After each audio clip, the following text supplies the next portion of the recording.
நான் வெற்றி பெற்றால் சட்டப்பூர்வமான நடவடிக்கை மேற்கொண்டு சிறு குறு வியாபாரிகளின் வாழ்வாதாரத்தை மீட்டெடுப்பேன். பழனியில் அதிமுக செயல் வீரர்கள் ஆலோசனைக் கூட்டத்தில் திண்டுக்கல் நாடாளுமன்ற வேட்பாளர் முகமது முபாரக் பேச்சு.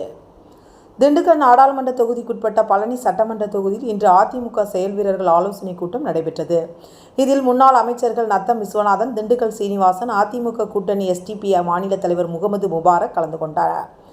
முன்னதாக அதிமுக தேர்தல் அலுவலகம் திறக்கப்பட்டது. அதனைத் தொடர்ந்து செயல் வீரர்கள் ஆலோசனைக் கூட்டம் நடைபெற்றது. இதில் பேசிய முன்னாள் அமைச்சர் நத்தம் விஸ்வநாதன், எங்கு சென்றாலும் ஸ்டாலினும் அவரது மகன் உதயநிதியும் பொய்யையே மூலதனமாக வைத்துக்கொண்டு பேசி வருகிறார்கள் என்றும், திராவிட மாடல் ஆட்சி என்று கூறி திராவிட கட்சிகளின் சித்தாந்தத்தை கேவலப்படுத்தி வருகிறார்கள் நத்தம் விஸ்வநாதன் பேசினார். அதனைத் தொடர்ந்து பேசிய திண்டுக்கல் சீனிவாசன், பிரதமர் மோடி தேர்தல் நிதி என்று 6500 கோடி ரூபாய் மறைமுகமாக பெற்றுள்ளதாக திண்டுக்கல் சீனிவாசன் குற்றம் சாட்டினார். இதனைத் தொடர்ந்து எஸ்டிபி மாநில தலைவர் நெல்லை முபாரக் பேச வந்தபோது, எம்ஜிஆரின் பாடலான 1000 கைகள் மறைந்து நின்றாலும் ஆதவன் மறைவதில்லை என்ற பாடலை பாடினார். தொடர்ந்து பேசிய நெல்லை முபாரக், பழனி அடிவாரம் முருகன் கோவிலில் கிரிவல பாதைகளில் நீதிமன்ற உத்தரவு என்ற பெயரில் 20,000க்கும் மேற்பட்ட வியாபாரிகள், சிறு குறு வியாபாரிகள் பாதிக்கப்பட்டிருப்பதாகவும், தங்களது வாழ்வாதாரத்தை இழந்து இருப்பதாகவும், இதனை நான் வெற்றி பெற்றால் சட்டப்பூர்வமான நடவடிக்கைகளை மேற்கொண்டு வியாபாரிகளுக்கான உரிமைகளை மீட்டெடுப்பேன் எனவும் பேசினார். பின்னர் சின்ன பள்ளிவாசலின் சிறப்பு தொழுகை மேற்கொண்ட நிலை முபாரக் பின்னர் முன்னாள் அமைச்சர்கள் நத்தம் விஸ்வநாதன், திண்டுக்கல் சீனிவாசனுடன் இணைந்து தொழுகையை மேற்கொண்டு வந்த இஸ்லாமியரிடம் இரட்டை இலக்கி தீவிர வாக்கு சேகரிப்பில் ஈடுபட்டனர். இதில் முன்னாள் எம்பி குமாரசாமி, முன்னாள் எம்எல்ஏக்கள் வேணுகோபாலு, குப்புசாமி, நகர செயலாளர் முருகானந்தம், எம்ஜிஆர் மன்ற மாநில இணைச் செயலாளர் ரவி மனோகரன், ஒன்றிய செயலாளர்கள், நிர்வாகிகள் என 1000க்கும் மேற்பட்டோர் கலந்து கொண்டனர். இந்த சவுடாமான பேச்சு இருக்குது, ஒன்றும் பஞ்சமில்லை. ஆக எங்கு பார்த்தாலும் வாயை திறந்தால் அங்கே திமுக அமைச்சர்கள் அனைத்து ஸ்டாலின் அவருடைய மகன் பொய்யையே மூலமாக்கி, மக்களுடைய அரசியல் மூலமாக்கி இன்றைக்கு அரசை பிடித்து கொண்டிருக்கிறார். அப்படி எதிர்த்தாலும் இது திராவிட மாடல் ஆட்சி என்று திராவிட இயக்கத்தினுடைய சித்தாந்தங்களையும் கேவலப்படுத்திக் கொண்டிருக்கின்ற ஆட்சிதான் இந்த ஆட்சி. ஆகியபடி எல்லா வகையிலும் மக்கள் விரோத ஆட்சி நடத்தி கொண்டிருக்கிற ஆட்சிக்கு முற்றுப்புள்ளி வைத்து மீண்டும் கழகத்தினுடைய ஆட்சி அமைய வேண்டும் சொன்னால் அதற்கு முன்னோடிப்பாக இன்றைக்கு முன்னோடியாக நம்ம நாடாளுமன்ற தேர்தலில் நாம் வெற்றி பெற வேண்டும். அடுத்த நாடாளுமன்ற தேர்தலில் வெற்றி பெறுவதன் மூலமாக அடுத்த சட்டமன்ற தேர்தலில் நம்ம ஆட்சியை நிச்சயமாக உறுதி செய்ய முடியும் என்பதை தெரிவித்து இந்த ஆட்சி இந்த முதலிலே இந்த ஆட்சிக்கு வெளியிட்டுள்ளது மட்டுமல்லாம் வருகின்ற நாடாளுமன்றத்திற்கு அதற்கு முன்னோட்டியாக நம்ம அறிவித்துள்ளதிலேயே நமது எல்லோருக்கும் அன்போடு ஆதரவு அறிவித்துள்ளவர் நமது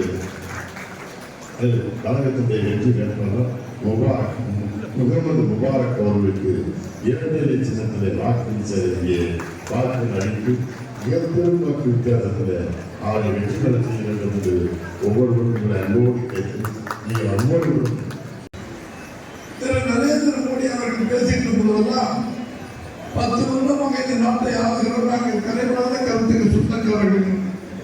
சுப்ரீம் கோர்ட் உத்தரவுப்படி நம்முடைய தேர்தல் விதியை சொல்லி அத்துணை கட்சிகளும் பணம் வாங்கியிருப்பது வெளியே சொல்ல வேண்டும் என்று பாரத ஸ்டேட் பேங்க் வங்கிக்கு சொன்னதற்கு பிறகுதான் 6500 கோடி ரூபாயை மறைமுகமாக பிஜேபி கொள்ளை இந்த நாட்டுடைய மக்களுடைய பணத்தை கொள்ளையடித்து தெரிகிறது. இங்கே நம்ம எதிர்த்து பேசுகிற பிஜேபிகள் அவர்களை ஆதரிக்கின்ற கட்சிகள் வந்தால் கேளுங்க.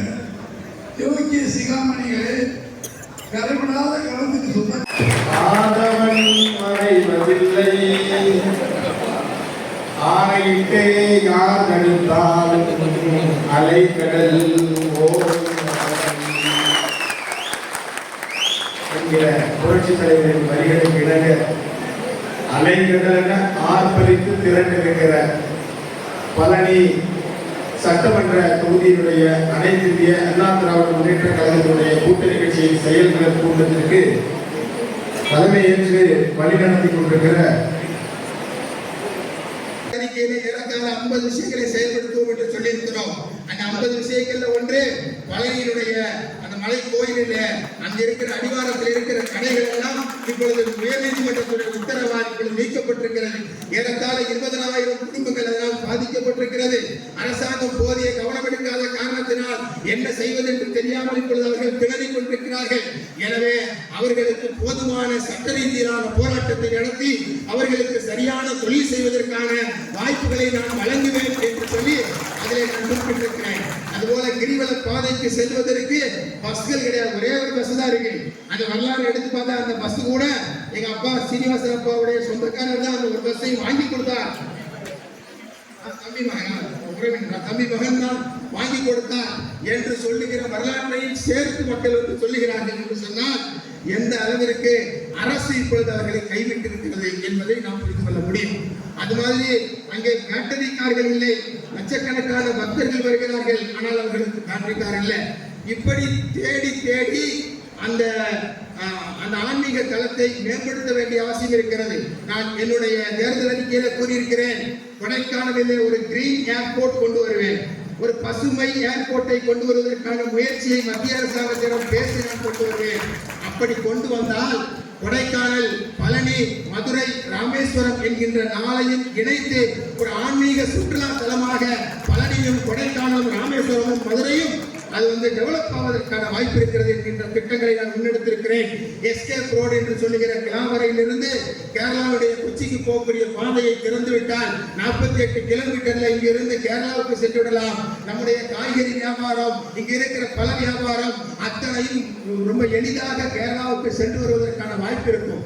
எனவே இது மாதிரி தேடி தேடி பழனி பகுதிக்கு, கொடைக்கானல் பகுதிக்கு, நத்தம் பகுதிக்கு, ஆத்தூர் பகுதிக்கு என்று சொல்லி தேடி தேடி திட்டங்களை அறிவித்திருக்கிறேன். ஒரே ஒரு வாய்ப்பை உங்களது வீட்டு பிள்ளையான எனக்கு நீங்கள் உங்களது பொன்னான வாக்குகளை அளித்து ஒரு வாய்ப்பினை நீங்கள் தந்தீர்கள் என்று சொன்னால் மிகப்பெரிய மாற்றத்தை சுருக்கமாக சொல்வதாக இருந்தால் இந்தியாவிலேயே முதன்மையான பாராளுமன்ற தொகுதியாக இந்த திண்டுக்கல் பாராளுமன்ற தொகுதியை மாற்றி காட்டுவதற்கான அத்தனை நடவடிக்கையும் செய்வேன் என்று சொல்லி இன்றைக்கு நான் வாக்குறுதி கொடுத்திருக்கிறேன்.